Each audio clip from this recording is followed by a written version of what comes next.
As per the latest news from Lok Sabha, in response to questions raised towards the Ministry of Education, it was observed that approximately 9 lakh students went abroad for higher education in the year 2023. As of 20th July 2024, this number is close to 4 lakhs and it is expected to surpass the last year's number by the year's end. This increase is due to several recent developments, including shifting trends in study abroad destinations, the proposed Union Budget 2024, and evolving policies. In this video, we will cover all these aspects, not just for studying abroad, but also for higher education in India.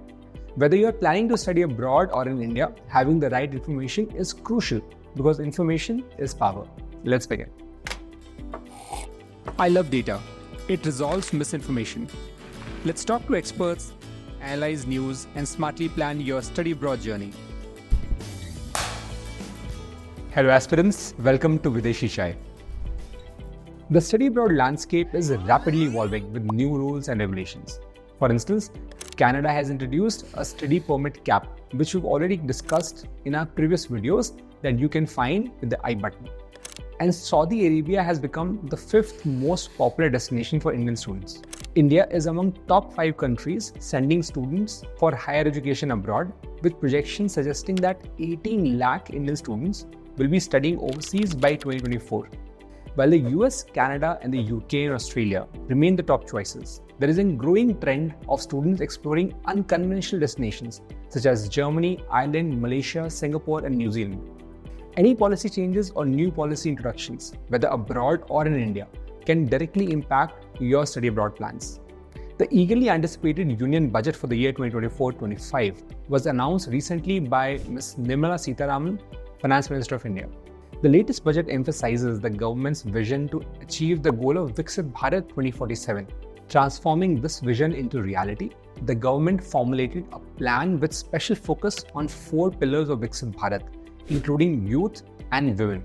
Let's first look at the study abroad space and then we'll quickly glance at what the proposed Union Budget has in store for Indian higher education as well.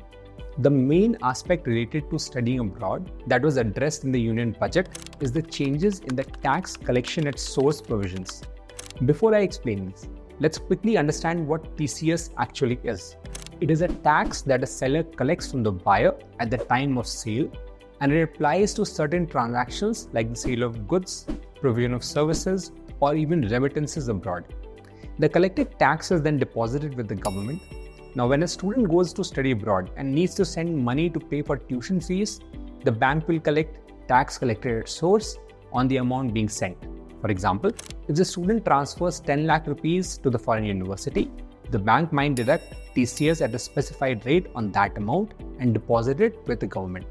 For payments related to education, the Indian government has implemented special TCS rates. This ensures improved tax compliance and collection by guaranteeing that a percentage of the money paid overseas for education is collected as tax by the government at the time of transaction. The aim of this proposal is to ensure that entities and individuals who send money abroad for education, they contribute to the national tax pool as well. Under the new regulations, employees can now notify their employers of any TCS payments that they have made. This information allows employers to consider these payments when determining the TDS on the employees' salaries. This action intends to reduce the TDS deduction, lessening the financial burden on individuals and streamlining the process for recovering excess taxes.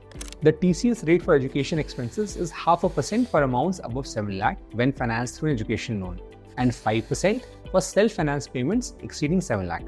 These rates ensure that a portion of the funds sent abroad for education are collected as tax, contributing to the national revenue while necessitating careful financial planning for students and families.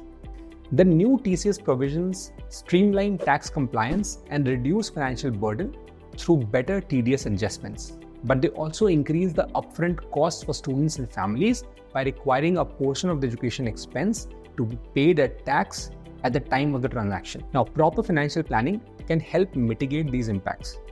Following the announcement, the Budget 2024 has significantly allocated 1.48 lakh crore towards education, employment, and skill development sectors in India. For the fiscal year 24-25, Rupees 47,000 crores have been allocated specifically for higher education, representing a 7.7% increase from the previous year.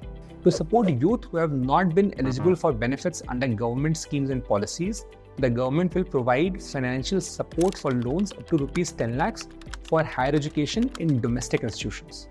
E-vouchers for this purpose will be given directly to 1 lakh students every year with an interest subsidy of 3% of the loan amount.